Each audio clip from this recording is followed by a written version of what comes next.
So something I've been thinking about recently is how quickly we get used to things. As people, human beings are strange like that. We can want something for years. We work towards it. We think about it. You imagine how different life is going to feel when you finally get there, and then when it arrives, whatever it is, we just sort of absorb it. It just becomes normal, doesn't it? And I wonder how many people are currently living parts of a life they once desperately wanted, and they barely even notice it now. I'm not saying they got perfect lives. I'm saying they got easy lives. Just lives that would have meant something to an earlier version of them. Maybe it's the house or the relationship. Maybe they got kiddies. It could be anything. Maybe it's just getting to the end of the month without that horrible feeling in your stomach. When you get that big old bill. Right? Stability. I don't know. I I think yesterday's dream as a habit of just becoming today's baseline. The thing you once wanted just becomes ordinary, and once something becomes ordinary, you stop seeing it properly. It's You're not ungrateful, you just adapt. Then your attention, it just moves forward again, doesn't it? On to the next thing, whatever the next problem is. You know, I I do it myself all the time. You know, what once this thing's sorted, when work calms down, when this thing's paid for, once the house is organised, and then you get to the end, and another thing turns up. There's always another once this is done that follows. You finally get through that difficult patch, and immediately you start looking towards the next thing. I don't think it's even a deliberate thing. You just notice that when you've done that one job in the house, there's three more. You get to a goal at the gym, say, and you were proud of that 6 months ago, but pushing towards it, and then as soon as you get there, you're thinking about the next number. I've done that. No, I still do that. Don't get me wrong. Ambition isn't a bad thing. Wanting more isn't wrong. I want more. I've got plans. I've got projects. I'm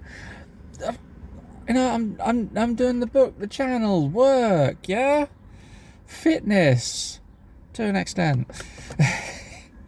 So I'm not just sitting here pretending that everybody should just stop trying and just be content with what you've got.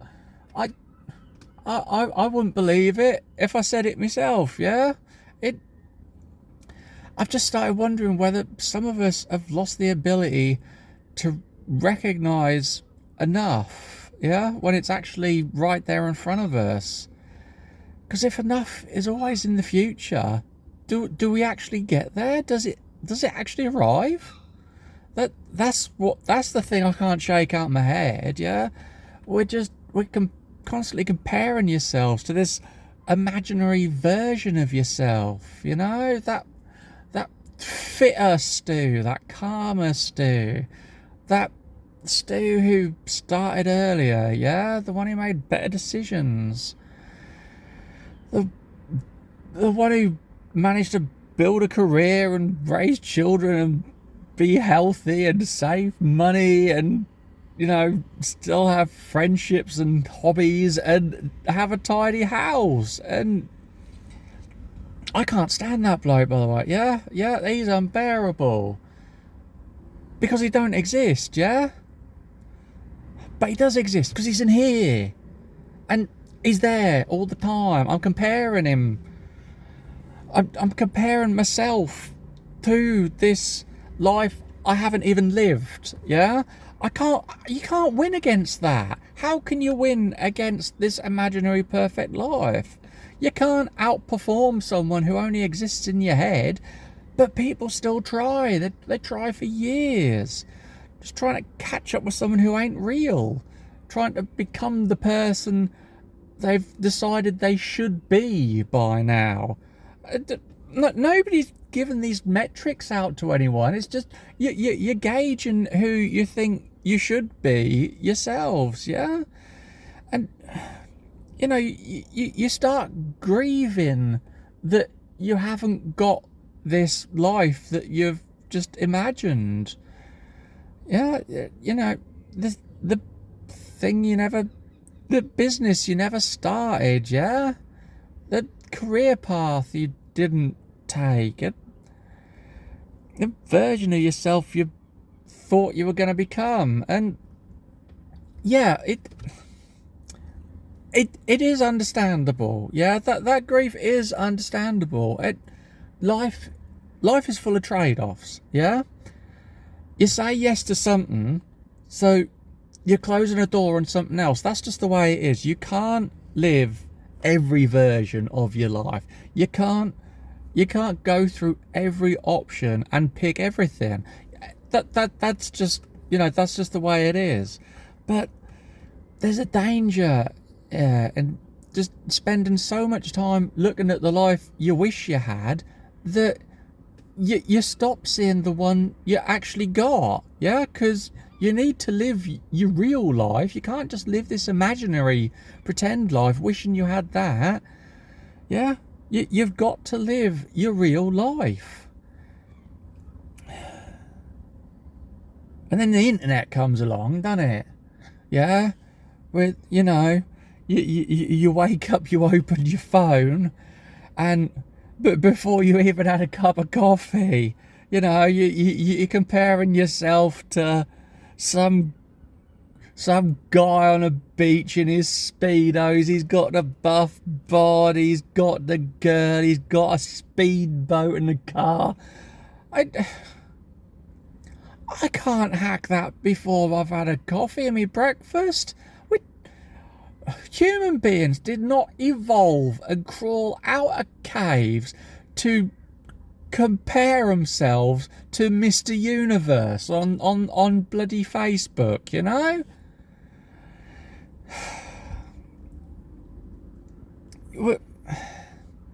That's not normal, yeah?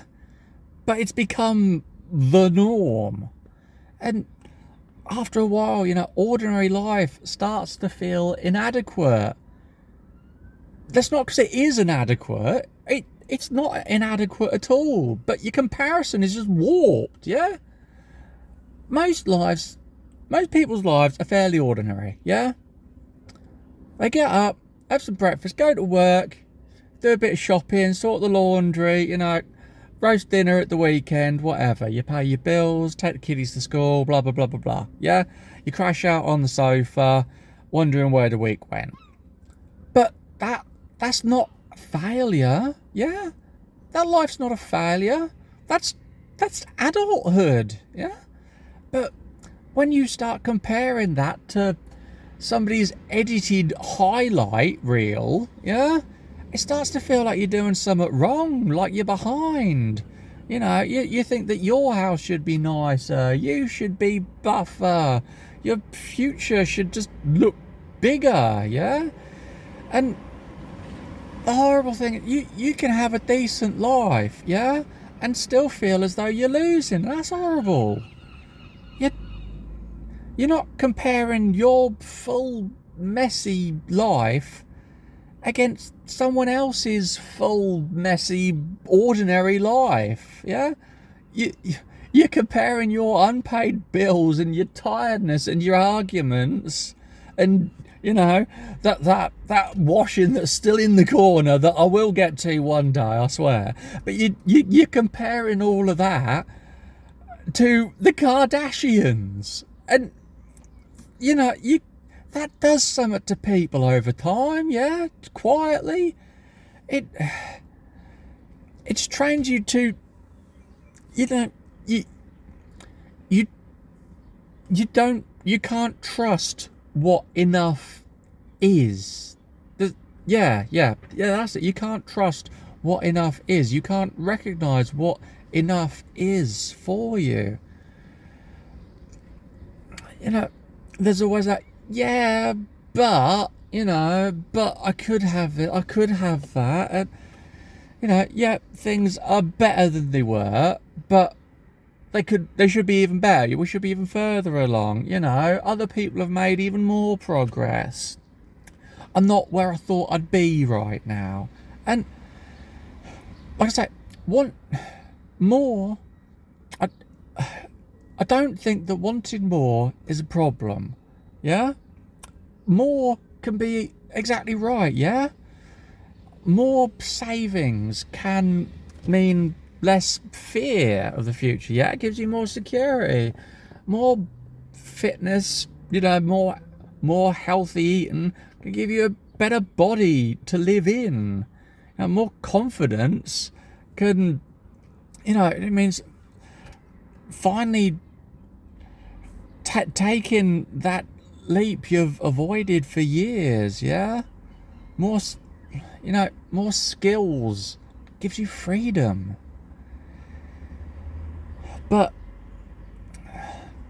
it becomes a problem when you're only ever thinking about more, yeah? You don't ever think about what you've built, what you've already earned, yeah, what you've got, what you've achieved, yeah, what you've climbed out of. You don't notice the things that you used to think would be impossible, but is now just Tuesday. And that matters, yeah? Because if you're not acknowledging the progress you've made and the changes you've made and the improvements that you have made, yeah, how can you expect to feel good? You keep thinking that when you get to these points, something inside you will change, yeah? Something will feel different. You'll feel settled. You'll feel confident, sorted, yeah? But you've already got to these points before. And that feeling didn't come. You didn't feel any different then. Monday is still going to come around. The washing is still going to be sitting there. And that can be disappointing, yeah? You think that when you get that achievement, circumstances will change. You get the thing, but you bring yourself with it. You bring the same brain, you bring the same habits, the old insecurities, yeah? You've put on a fancy new suit, but you're the same person. And so if you've spent years believing that this achievement will finally make you accept yourself, it'll be confusing when it doesn't. And then, people think the obvious answer is, well, I just need another achievement, it obviously wasn't big enough. The next one will do it. Yeah, the next one. And we're back on that same cycle again. And that's where ambition can turn ugly, yeah? Not obvious ugly, just human ugly, yeah? Sort of ugly we recognise only when we're being honest, yeah? There's two very different kinds of ambition, yeah? One is, this will genuinely improve my life. Yeah, this will genuinely make a difference. And then there's, when I achieve this, I'll feel acceptable. And they're not the same thing, yeah? One's building something, the other's just chasing it. Yeah, one's a possibility, but the other just, it comes from a wound. Yeah, the other is you just you've found that thing you're trying to heal. And how many people aren't pursuing their goals because they don't particularly like themselves in the present? I know it's not a nice thing to say, yeah, but I think it's true. Some people don't really have goals, they just have conditions for self-acceptance. Yeah, I'll be allowed to feel proud when I've earned enough money. Yeah, I'll be allowed to relax when I look a certain way. But that isn't growth. That's just a contract that you keep rewriting. Yeah, you never get to the end if you go that route. Self-acceptance doesn't work that way. Because if you don't believe that you're enough now, you'll just find reasons to not believe it later. Yeah, the conditions will just multiply, the standard will change, enough will just move again. Yeah, and that's the ugly side of self-improvement that people don't like to talk about. Yeah, some self-improvement is genuine growth, but sometimes it's just socially acceptable self-rejection. The message underneath the striving isn't I want to grow, it's I don't want to be this person anymore. And they're very different journeys.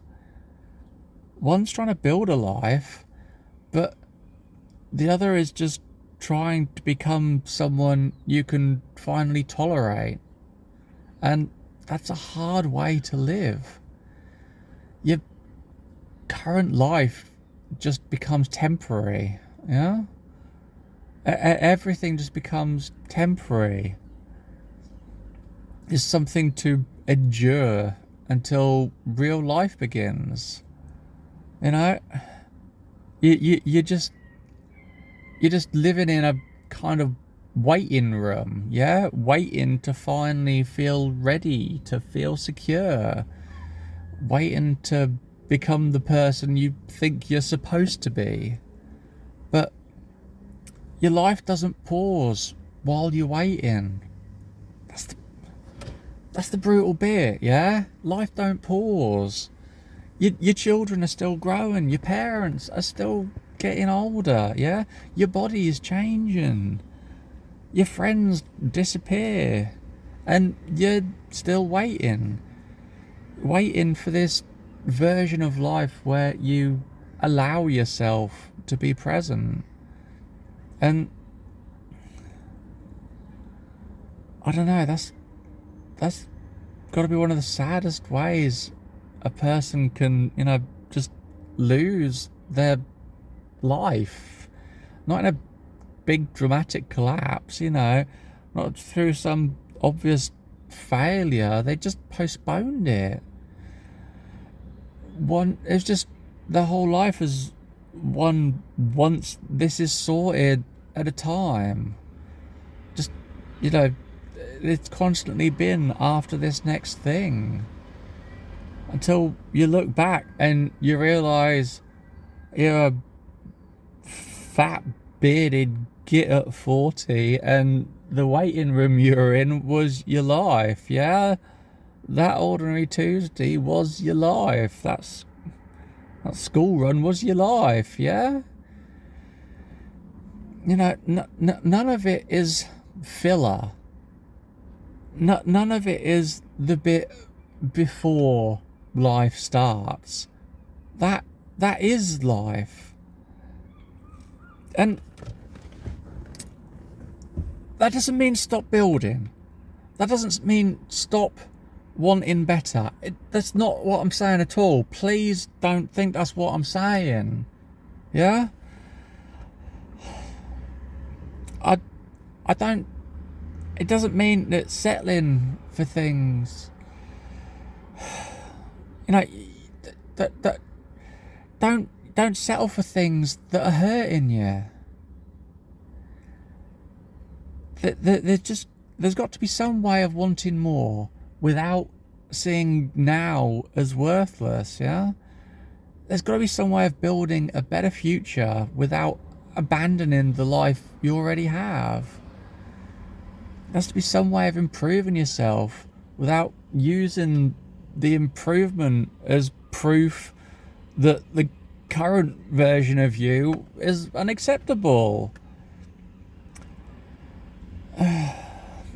Ambition's not the problem, but forgetting to notice what you've already built is the problem. I think it is, because if enough is always somewhere in the future, it never gets here. It never arrives. And if it never arrives, then your whole life has just been an audition, yeah, for a part you never got to give yourself. And that's what I keep coming back to, you know? What is enough? I don't mean enough forever, yeah? Just not enough in the sense that nothing should ever change. Just enough to be noticed, yeah? Just enough to be lived. Just enough to stop treating your actual life like a temporary holding area for this impressive version that might one day come along, yeah? You know, maybe there's parts of your life that you have right now that an earlier version of you would have begged for, you know? That there'll be things that you've survived that deserve more recognition than you give them. There's ordinary moments happening around you that you'll miss one day because you were too busy just trying to earn this better life. Then you didn't notice this one. That doesn't mean, you know, I'm not saying stop. I'm not saying stop, yeah? I'm just saying take a brief pause, yeah? Just look around, see where you are, see what you've got before you go for that next goal, before you keep comparing yourself to this impossible, imaginary, perfect version of you. You know?